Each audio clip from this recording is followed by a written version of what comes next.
My name is Graham Goulden. I'm a former police officer in Scotland. For the last 10 years of my policing career, I was a chief inspector working with the Violence Reduction Unit in Scotland. And during that time, I really started to learn a lot about issues in society where I felt boys and men were disproportionately part of the issue, and really started to work around how they could be part of the solution to many issues. And the conversation we're going to have today is going to really bring it up to date with what's going on in Scotland around the current COVID-19 crisis. And my partner in this conversation, Ross, who will introduce himself shortly, we share a common understanding and belief that we need to talk about this from a boy's perspective, from a male perspective. So, Ross, do you want to introduce yourself? Yes, so I'm Ross Deuchar. I'm a Professor of Criminology and Criminal Justice at University of the West of Scotland. A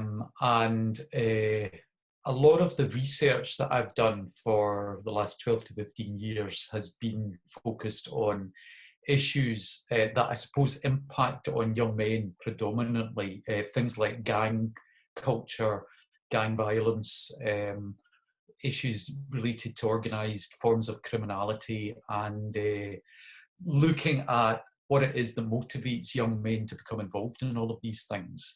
And I've become increasingly interested in the whole issue of masculinity and the role that that plays in some of these issues. But also, in recent years, I've looked a lot at issues of gang disengagement, what enables young men to move away from those kind of lifestyle, and the role that masculine identity construction and reconstruction plays in that. Prior to being in academia, I was a teacher in schools. And so my interests have always been around children and young people predominantly, having come at it from working on the front line with young people in schools and then making the transition into academic research and higher education. And so the interests in gang culture and social disadvantage and all of these things arose originally from having been a practitioner working with young people in the first instance. Thanks for that, Ross. And it's quite interesting that you're a former teacher, I'm a former police officer, and I think one thing that I've learned over the years is that we both share this agenda of healthy relationships, and that's probably what we're going to focus a lot on today. Is about this talk is going to be designed for really anybody who lives with boys, cares about boys, works with boys, teachers, police officers, parents, really anybody. And the aim today is to bring this right up to date. We're living in really uncertain times, and as we go through this conversation, we're going to start to frame a narrative which let's start with the positive. And Ross, feel free to come in at the end here. I work a lot in schools, I work a lot in universities and sports teams and prisons. And what I find when I speak to men is that men want to have conversations about lots of issues that are impacting on men. And also when you really start to talk with boys and men, what you find are some really great attitudes and beliefs. Young men who want to be good role models, good partners, good husbands, good brothers, good members of the community. And we're seeing a lot of that just now. We're seeing young men stepping up and doing some really, really good work. So I think it's important that we don't fall into a narrative in this conversation which we put some blame on boys and men for their behaviour, but starts to more look at the culture that is potentially contributing to their behaviour. And I think it's important that we add that we're not going to excuse poor behaviour, bad behaviour, abusive behaviour in our conversation, but this conversation is more framed around understanding where that's coming from. Would that be fair to say, Ross? Yeah, I agree. I think there's lots of really positive examples of what boys and young men are involved in. I think there's a little bit of a kind of negative discourse just now around things like toxic masculinity, which I don't think is always helpful. Yeah, I agree. I think it's good to draw attention to the really positive roles that young men are playing. And I think, both of us, me as a school teacher, you as a police officer, and also in my academic role, we've seen the way in which boys and young men can sometimes be socialized in a certain way, to believe things like aggression, risk-taking behavior, and even things like violence are viewed as being manly, whereas emotional expression, anything aside from anger, is sometimes still seen as a bit kind of soft and feminine. But I think, you know, once we actually start having those conversations and challenging those assumptions a bit more, it can really help. And once boys and young men begin to embrace a much wider set of roles and behaviour and associate it with masculinity, it becomes much more positive. Yeah, I think that was the first question we wanted to look at, was, you know, why at this time do we challenge our assumptions, perceptions, and language around? And I think, you know, society, it's in the air we breathe, it's the oxygen we breathe, and I think if we're not careful as parents, as teachers, and anybody else, we can fall into that narrative where we maybe excuse boys' behaviour, where we just accept that that's what that you know, that notion of boys being boys. You know, I deep down want boys to be boys, but I want to support them in that, not just let them get on with it. And I sometimes feel, you know, my understanding here is sometimes the assumption is that we just expect our boys to suck it up and get on with it. I think that's something that, you know, I often look at, you know, I'm sitting in the office today, listening to music, and, you know, I love listening to different bands. And there's a singer-songwriter from America, John Mayer, and he wrote a lovely song called "Daughters." But in one of the verses, it talks about boys you can break. You'll find out how much they can take. Boys will be strong, and boys soldier on. And I think we see that in society where we just, yeah, boys are tough. And that's the assumption that we're making in today's society, that boys are just going to suck this stuff up and they're going to get on with it. And, you know, I don't know about you, Ross, but our boys are concerned. Our boys are scared. And, you know, what's your thoughts on that?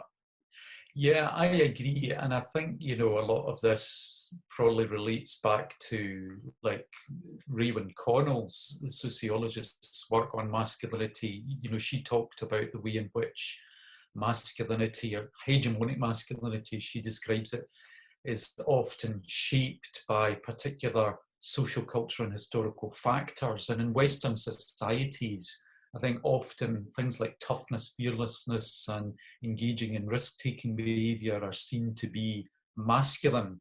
Whereas actually what Connell argues is that masculine are multiple, and masculinities are multiple. And there's lots of different ways of expressing masculinity.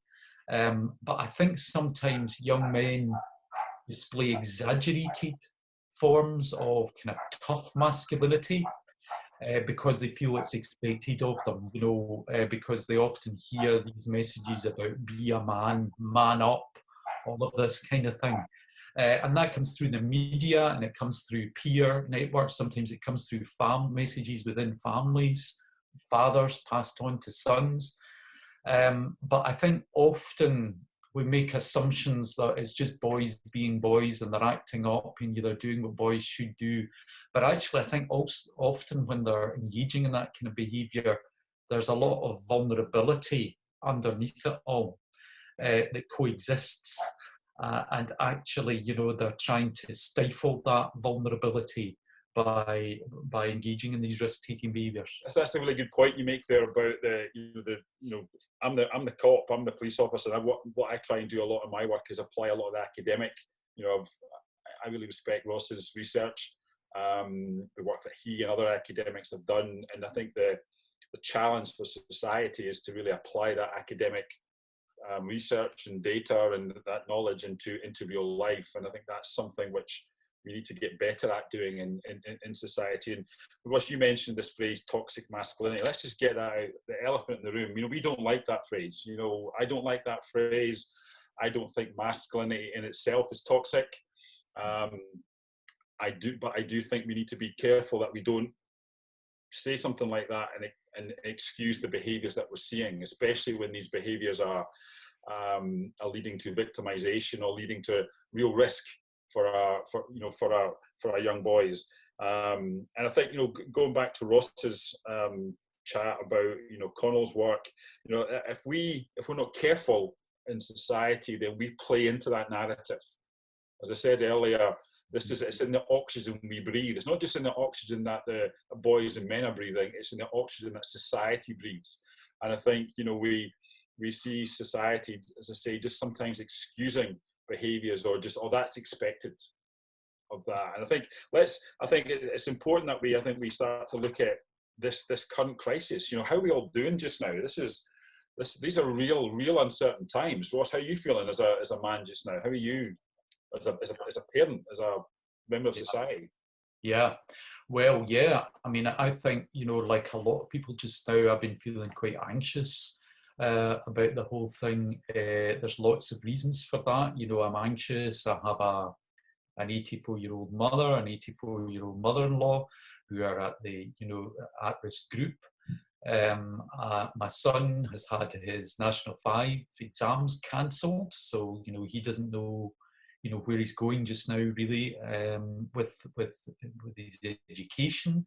So that's creating anxiety. And then just for me, like probably a lot of people, I find routine and structure very good for me, and when that routine and structure is not there and all the kind of protective factors are kind of removed, I end up feeling a lot more anxious, and stressed. And I think a lot of people, a lot of men and women are probably feeling that just now. But as important as men, I think that we admit that and we open up and talk about the vulnerability and the anxiety we're feeling just now. Yeah, and I think we can come to that when we start looking at what works and what sort of solutions we can support people with. And you're right, just before this I think it was on the week before the lockdown happened in the UK. I was at school doing some work, and it was around leadership in the school, and it's a boys' school, so I was going into this 16, 17-year-old boy speaking about leadership, and I like making things relevant when I'm working with groups, and what's happening in the news and bringing that into the room.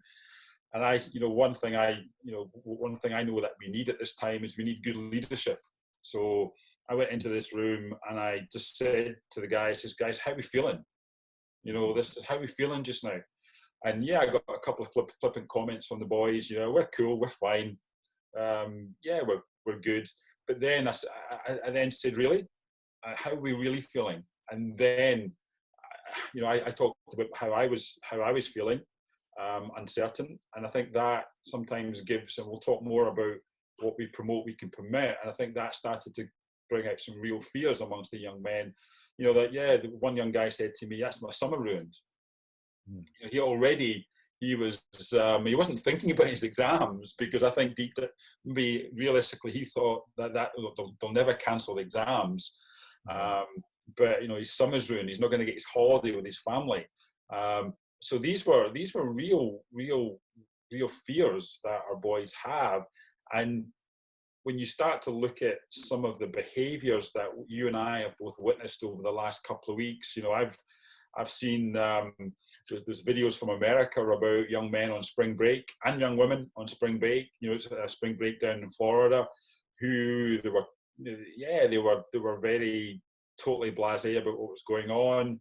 We had the TV personality, the ex-SAS man, I think can't remember his name, talking about, bring it on. This body will never succumb to COVID-19. I saw a real distressing picture of a young man. He was licking a toilet seat. Yeah, I know. I saw that on somebody shared it on Twitter. Again, referencing COVID-19 and how this is never going to affect us. So we've seen some real risk-taking behaviour taking place, and if we're not careful, we'll either just excuse that as boys being boys, or we'll play into a victim-blaming narrative, which I know a lot of people do talk about, how we're blaming. I'm not excusing the behaviour; it's completely wrong and inappropriate. Going to get potentially, risky behaviour. But you and I are really starting to understand, where's that coming from? And I think, you know, you mentioned Connell. Do you want to just, where is that coming from? I think, you know, one of the things that I noticed, you know, the first weekend of lockdown when, you know, it was Mother's Day actually, you know, and I drove around just to deliver some flowers to my mum's house. And the thing that I noticed was it was all groups of young men that were still going out and they were congregating in public areas. Yeah. And, you know, there's been a lot of talk about this kind of almost defiant herd mentality. But I think that's another example of young men taking risks and engaging in that kind of herd mentality, but it's often an expression of suppressed vulnerability and stifled emotionality. And I think that's what Connell refers to, you know, because often those kind of risk-taking behaviours is actually an expression of fear and anxiety and vulnerability. And I think, you know, boys and young men down deep inside, they know that they're just as vulnerable as any of the rest of us to this virus, and feeling the impact of uncertainty just the same as the rest of us. But the only way they know how to express it sometimes, or they feel the only way that's socially acceptable in terms of how they can express it, is to kind of engage in this kind of tough guy behaviour. Yeah, and that's interesting because, you know, the one thing that's come out over the last few weeks, learning from the countries that are seeing the deaths, all the countries that are getting deaths and hospitalisation, and is that actually men are most at risk of dying from this virus. And we're seeing many people focusing on, initially they were talking about cigarette smoking in China, how more than 50% of men smoke cigarettes in China. They were talking about lifestyle choices, the risk taking that you talked about. And I think that type of conversation, again, if we're not careful, takes us down into a victim blaming. But you're starting to highlight there is academic research out there which is actually helping us understand why that's taking place. But we also know, and you know, I laughed a few years ago when I read some research, I think it's from Canada, which suggested that man flu is actually real. Men's immune system is weaker than the female immune system. So biology is at play here as well. So I think we need to be careful that we don't just go straight down into the stereotypes, which is what you're alluding to, Ross, is that we need to have a space also for, you know, could there be other reasons for you know, men dying from this virus? I think that's important for me.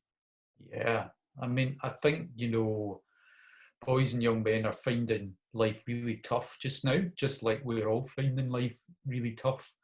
And, you know, there was a survey commissioned by the Samaritans last year that identified that more than a third of the Scottish men that took part in the survey admitted that they would avoid speaking out when they find life tough.